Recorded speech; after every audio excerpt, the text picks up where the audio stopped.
The morning he left, the apartment smelled like burnt toast and cold coffee. That detail stayed with me longer than his goodbye. I remember standing barefoot on the kitchen tiles, watching steam curl up from a mug he hadn't finished, listening to the hum of the refrigerator like it was trying to fill the silence for both of us. My name is Emily Carter, and for 12 years, this kitchen was where my life quietly happened, where arguments softened into apologies, where Sunday mornings felt safe, where I thought love lived in the ordinary. Ryan and I met in our mid-20s, broke, ambitious, trying to look more confident than we actually felt. We grew into adulthood side by side. Promotions, setbacks, bad months, good years. I was the one who remembered deadlines, birthdays, dentist appointments, the weight of his moods. He used to say I was good at holding things together. What he really meant was that I made life easier for him. I didn't realize how much of myself I was folding down to keep that ease intact. The distance crept in quietly, wearing the mask of stress. Ryan started coming home later,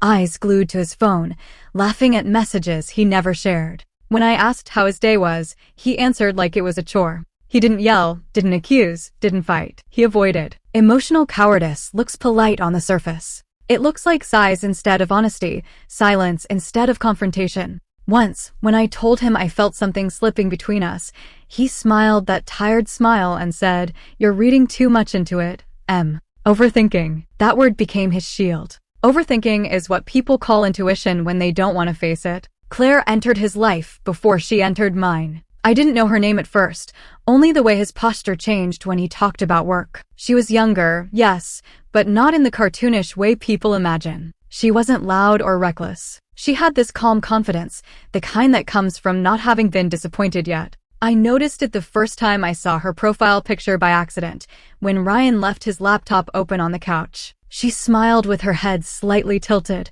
like the world had always met her halfway. Later, I learned she spoke softly, asked thoughtful questions, made Ryan feel admired without asking him to grow. That mattered more than age ever could. The night he told me he was leaving, there was no explosion. Just the sound of a chair scraping back from the table and his voice carefully steady, like he'd practiced the speech in the car. He said he wasn't happy anymore. Not angry, not unkind, just detached. He said he needed to find himself, said he had changed, said he didn't want to hurt me. I asked if there was someone else. The pause before his answer told me everything. He nodded, once, like admitting a minor flaw instead of a life-altering betrayal. What broke me wasn't the confession. It was how relieved he looked afterward, as if honesty was a weight he'd been eager to drop, regardless of who it crushed. He moved out within a week. Boxes. Quiet. No scenes. Friends called it a mature separation.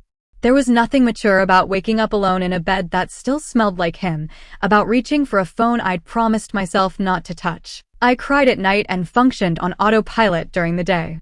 The real collapse came 2 months later, in a downtown cafe I used to love. I saw them through the window before they saw me. Ryan looked lighter, almost unfamiliar, like a man who had handed off his guilt to someone else.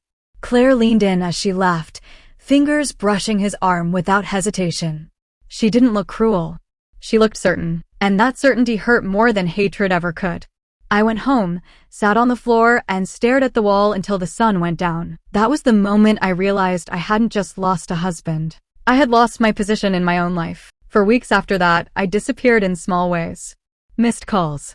Uneaten meals. Long showers where I let the water run just to hear something other than my thoughts. I replayed our marriage like a crime scene, hunting for the moment I should have spoken louder, wanted more, demanded better. One night, standing in front of the bathroom mirror with swollen eyes and tangled hair, it hit me. I didn't see a woman who had been abandoned. I saw a woman who had been slowly erasing herself long before he left. That realization scared me more than the divorce papers waiting on the counter. I didn't wake up transformed. Healing doesn't work like that. What I did wake up with was a decision that felt quiet, but absolute. I stopped trying to understand his reasons.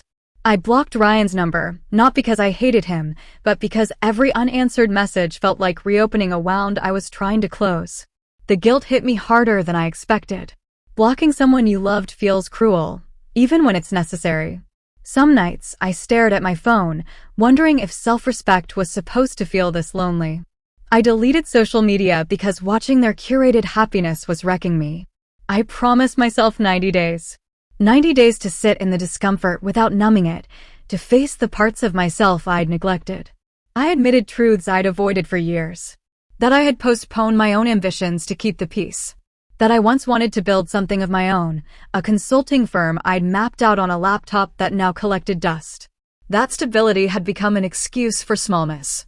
One evening, driven more by exhaustion than motivation, I opened that old file and reread the plan I'd written in my 20s. The woman who wrote it sounded fearless.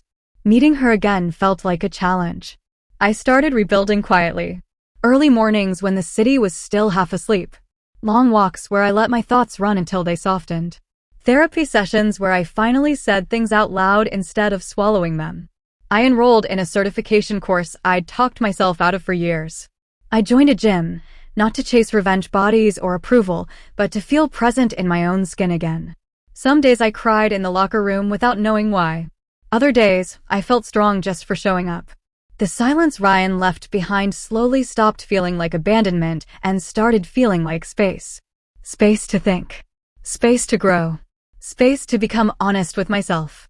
What I didn't know then was that while I was rebuilding in private, Ryan was still paying attention from afar, checking in ways he pretended not to care about. He thought he'd left behind a broken woman. He had no idea that version of me was already fading. And the woman taking her place would soon be someone he couldn't reach, control, or undo. I didn't announce my comeback to anyone. There was no dramatic reinvention, no social media glow-up, no carefully worded posts about healing and finding myself. I kept my life quiet on purpose, because silence was the only place where I could hear my own thoughts again.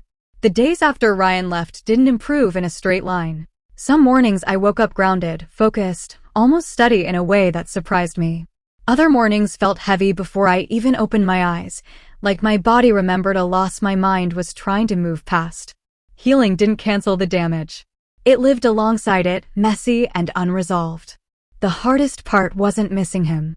It was unlearning the version of myself that had been trained to anticipate his needs before my own. I'd still catch myself thinking about whether he'd eaten, whether work was stressing him out, whether I should check in. The reflex annoyed me. It felt like proof of how deeply I'd been conditioned to manage someone else's emotional weather.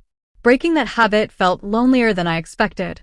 One afternoon, after a full day of classes and simulations for my certification, I sat in my car gripping the steering wheel and cried without a clear reason. Nothing had gone wrong.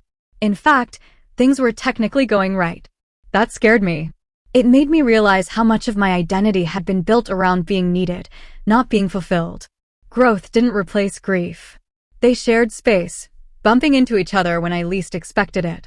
Around that time, I ran into Jason Miller at a networking event I'd almost skipped because the idea of small talk felt exhausting.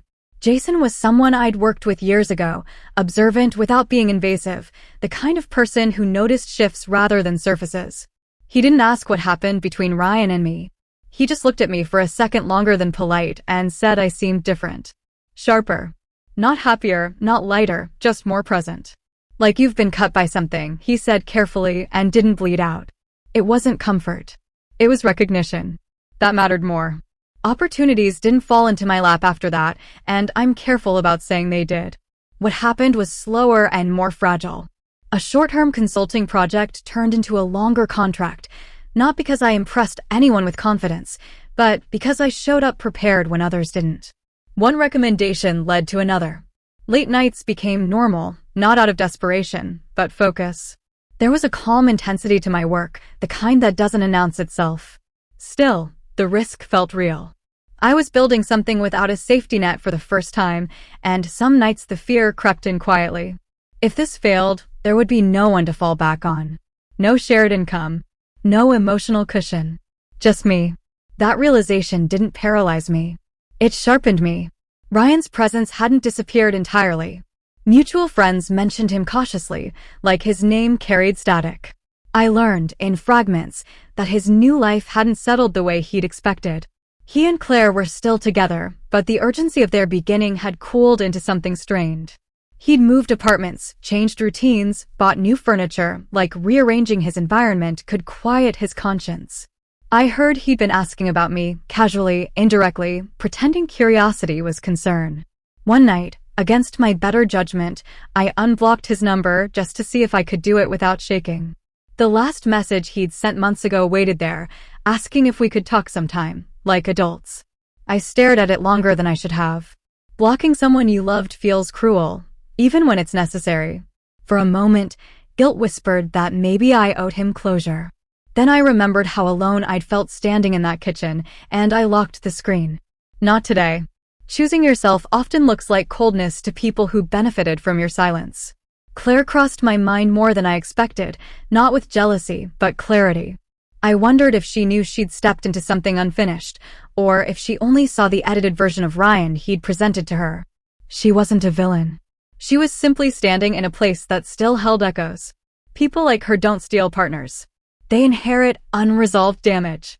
That thought didn't make me feel superior. It made me feel free.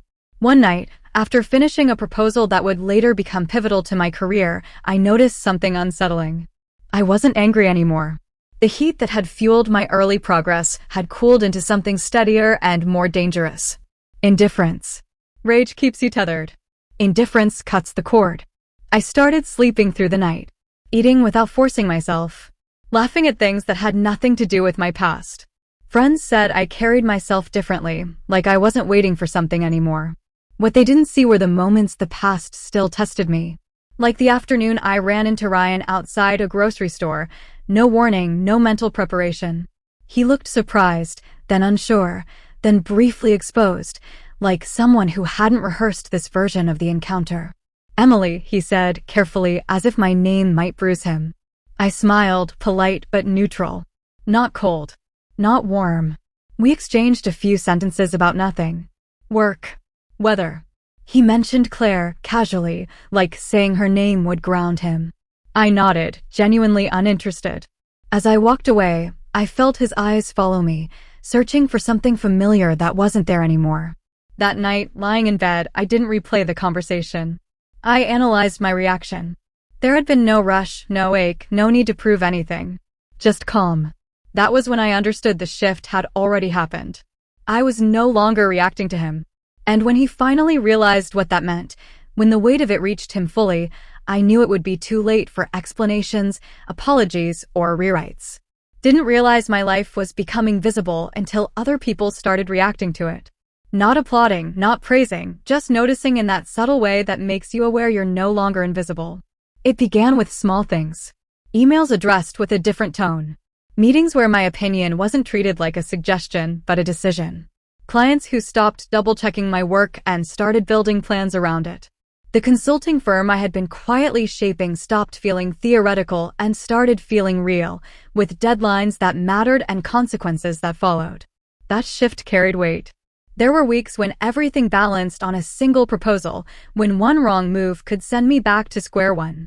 I felt the pressure in my shoulders at night, in the way my jaw tightened when I caught myself calculating risk instead of dreaming. This wasn't the clean, inspirational version of success people like to share. This was the part where you realize independence comes with exposure. There was no shared income anymore, no backup plan tucked into someone else's stability. If I failed now, the fall would be mine alone. That truth didn't scare me the way it once would have. It grounded me. I learned how to sit with uncertainty without flinching, how to make decisions without asking for permission, how to trust my own judgment even when the stakes were real. Around that time, Jason Miller became a consistent presence, not as a rescuer or a distraction, but as someone who respected the pace I was moving at. We crossed paths at industry events, exchanged ideas, debated strategy over coffee that always went cold before we remembered to drink it. He never asked about Ryan. He never hinted at what I should feel. That restraint built trust. It reminded me that connection doesn't have to come with expectations attached. Meanwhile, Ryan's restlessness was becoming harder for him to hide. Mutual friends mentioned him less cautiously now, like the discomfort around his name had shifted sides. I heard he'd been missing deadlines, showing up late, snapping at people who didn't deserve it. Claire was still there, but the ease between them had thinned. The version of him she'd met was starting to crack under the weight of routine. I didn't take satisfaction in that. I barely thought about it until his presence found its way back into my life without asking. It happened on a random Tuesday afternoon when my phone lit up with his name, unblocked not by accident, but because at some point I had stopped guarding against it. I didn't answer. I watched it ring, curious more than shaken. He texted later, something casual, something safe, asking how I'd been, saying he hoped I was doing well. No apology. No accountability. Just a door left slightly open. I didn't respond. Silence has a way of clarifying power dynamics, and I was no longer interested in negotiating mine. Claire reached out a few weeks later, which surprised me more than Ryan's call ever could have. Her message was polite, careful, almost rehearsed. She said she hoped I wouldn't mind her contacting me, that she just wanted to clear the air. I stared at the screen longer than I meant to. This wasn't a confrontation. It was curiosity wrapped in courtesy. I didn't reply right away. I let it sit while I finished my work, while I walked home, while I cooked dinner for one without resenting the quiet. When I finally answered, I kept it simple. I told her I wished her well, that there was nothing to clear, that the past was settled where it was. She responded with gratitude and something else I hadn't expected, uncertainty. In that moment, I understood something clearly. Neither of them knew who I was anymore.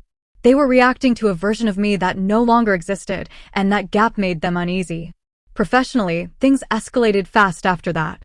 A major client took a chance on my firm, a risk that would either elevate everything I'd built or expose every weak spot. The workload doubled overnight. I slept less, thought more, questioned myself in ways that felt productive instead of paralyzing.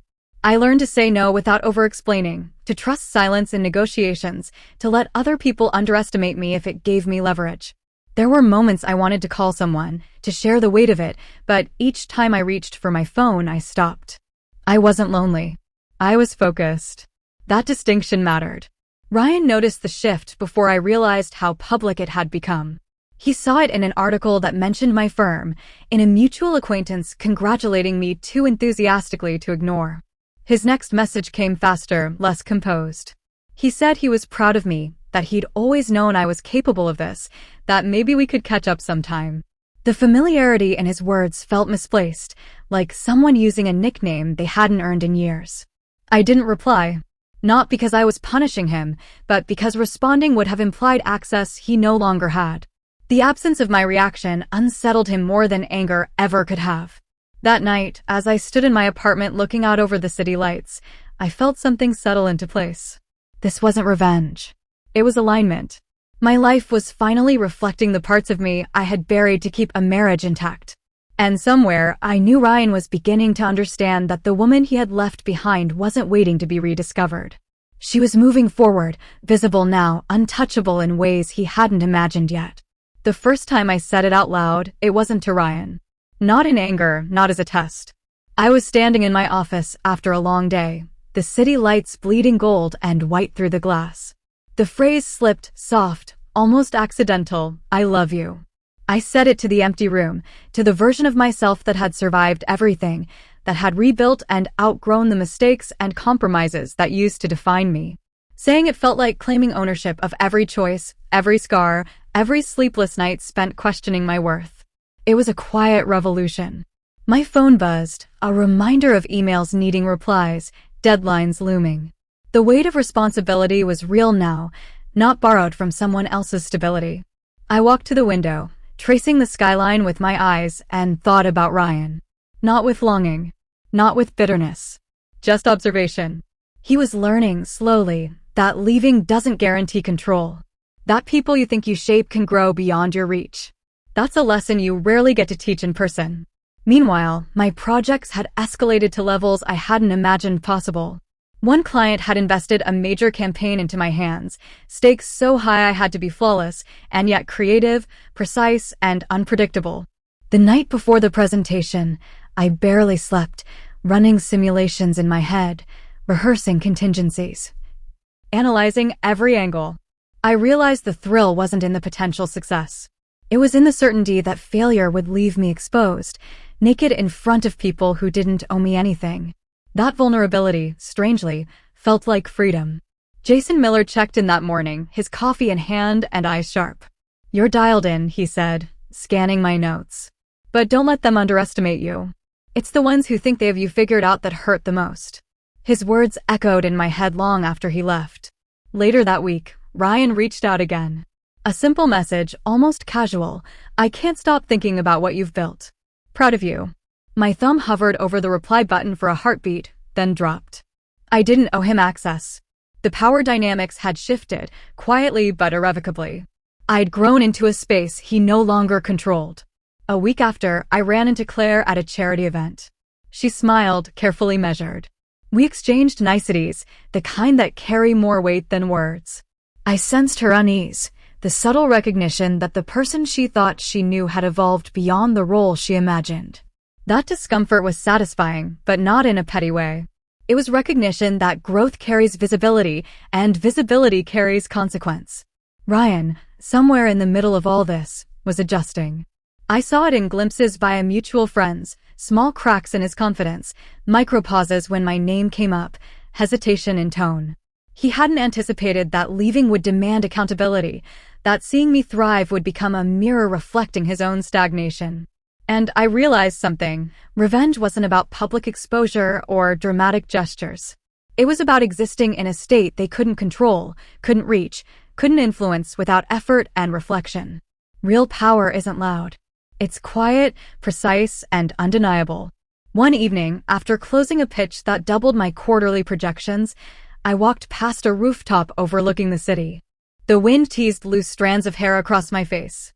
I thought about the phrase I'd whispered weeks ago, "I love you." This time, it carried an added dimension. I loved the version of myself that refused to crumble under the weight of heartbreak. I loved the person who rebuilt silently, confidently, and intentionally. And deep down, I realized Ryan's delayed regret wasn't something I needed to witness. It was already in motion, inevitable, because life has a way of making people confront the consequences of choices they thought would never ripple back. That night, I returned home, lights low, the apartment humming with quiet electricity. I felt untouchable, not in arrogance, but in truth. My phone buzzed. "Ryan again. Can we talk? I need closure."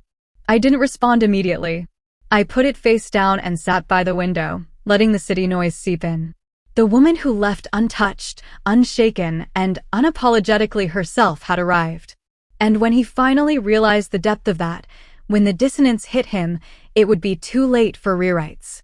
Growth, presence, and love for self, they are the ultimate revenge, the kind that can't be staged, faked, or hurried.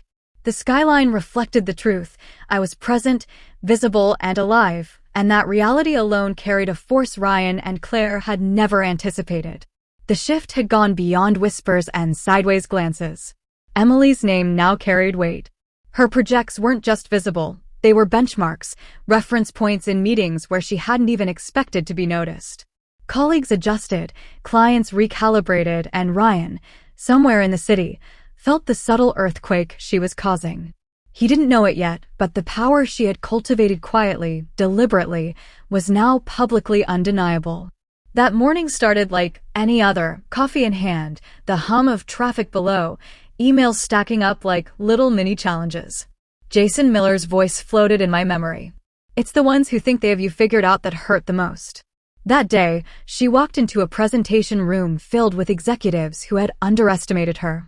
The pitch wasn't just a success, it was a statement, each slide layered with strategy, foresight, and subtle authority that left everyone nodding, impressed, a little uneasy. The thrill wasn't in applause, it was in recognition of a presence that could no longer be ignored. Ryan's reaction came the next day. A friend called, mentioning a conversation he'd overheard. "She's killing it." I don't know how she pulled it off so fast. The wording was casual, but the subtext was jagged. He hadn't expected that leaving would set this in motion, that watching someone thrive silently could pierce pride faster than confrontation ever could. And he still didn't realize the depth of it. Emily's focus didn't waver. She maintained the calm, the intensity, the quiet command that had been her signature from day one. Claire, on the other hand, had begun overcompensating in ways that were painfully visible to anyone paying attention. The ease she'd carried when entering Ryan's life cracked under scrutiny. Subtle slips, hesitations, a lack of preparation, little things that revealed she wasn't equipped to handle the pressure of standing beside someone as intentionally strong as Emily. Their world, meticulously curated, was fraying. One afternoon, Emily found herself at a charity gala, a room full of influential people and silent evaluations. She navigated the space without tension, knowing eyes followed her, measuring her, comparing her to a life she hadn't even lived with them.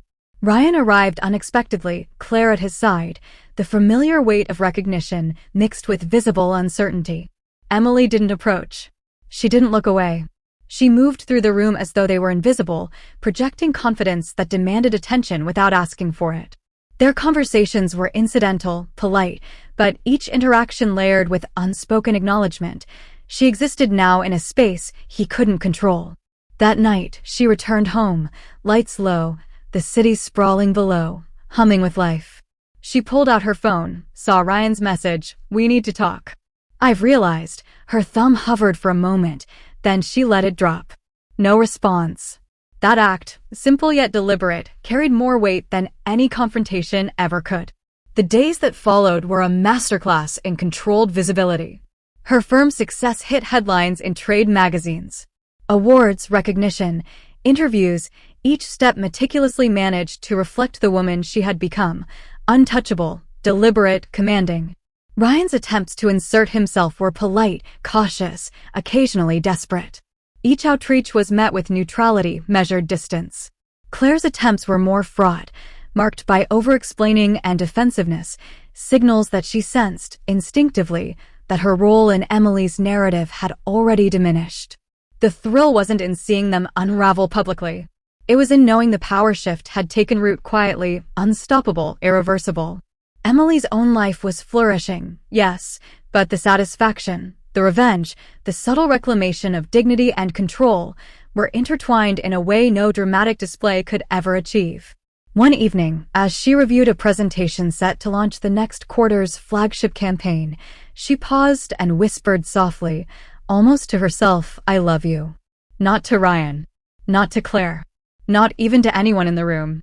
She said it to the version of herself that had survived, rebuilt, and ascended. The woman who could navigate every challenge without crumbling, who could command attention without seeking approval, who had grown untouchable in every sense that mattered. That love, self-contained and absolute, radiated in every decision, every interaction, every calculated pause she executed. Every misstep, every doubt, every early morning, every sleepless night, it had all forged her into someone who could shape outcomes without needing to dominate the room. Her mind replayed the early months, the initial betrayal, the sleepless nights questioning her own worth, the quiet hours mastering new skills. Those memories no longer burned, they illuminated the path she now commanded. Jason shifted, a brief flick of his fingers against the railing, almost imperceptible. Olivia exhaled sharply, an unguarded motion that spoke volumes. Emily observed them with calm detachment, her quiet authority a contrast to their subtle tension. She offered no gloating smile, no triumphal posture, just presence, deliberate and steady, as if the air itself acknowledged her mastery.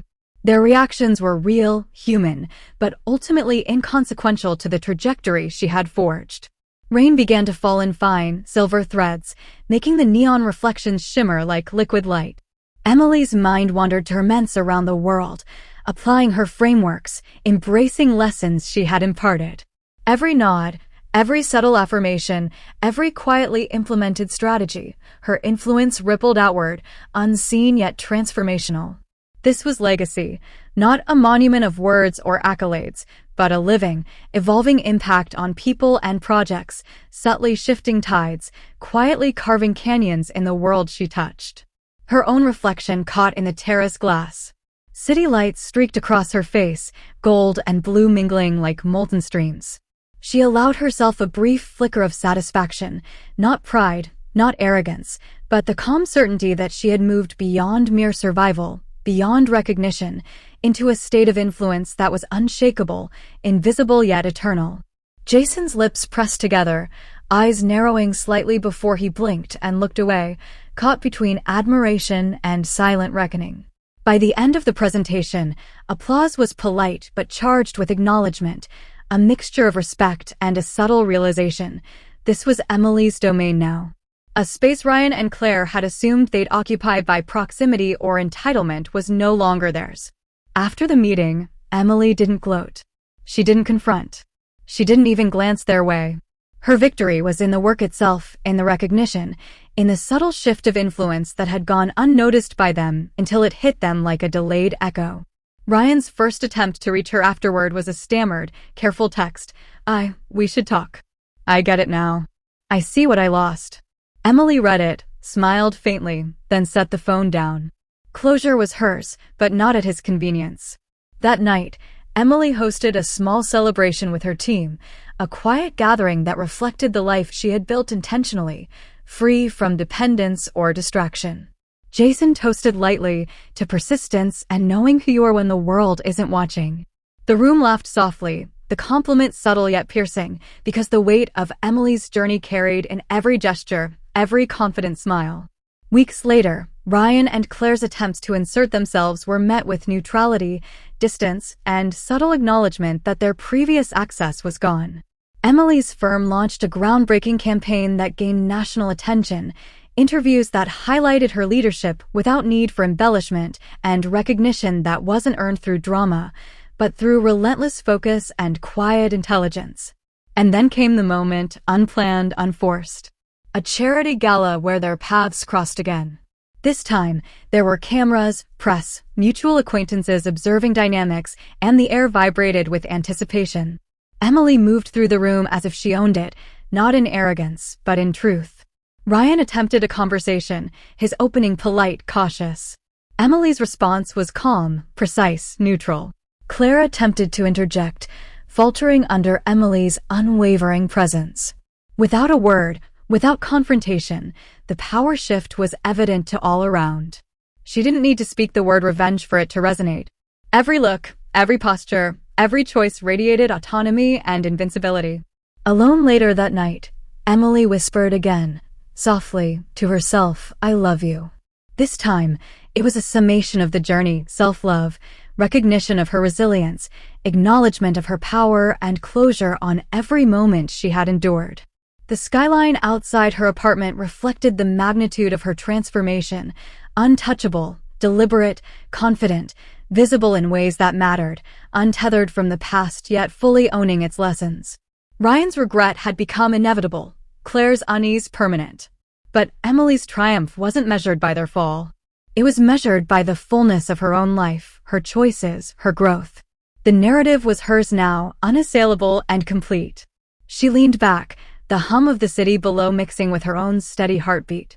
Everything she had worked for, every quiet victory, every sleepless night, every painstaking decision had led to this, a life untouchable, powerful, and fully her own. And somewhere, in the edges of that reality, Ryan realized the magnitude of the mistake he'd made, too late to reclaim any of the influence he once held. The woman he left behind had become a force beyond his reach, a reminder that true power never demands recognition, it commands it by existence alone. Emily smiled, the finality of it settling into her bones, and for the first time in years, felt nothing but completeness.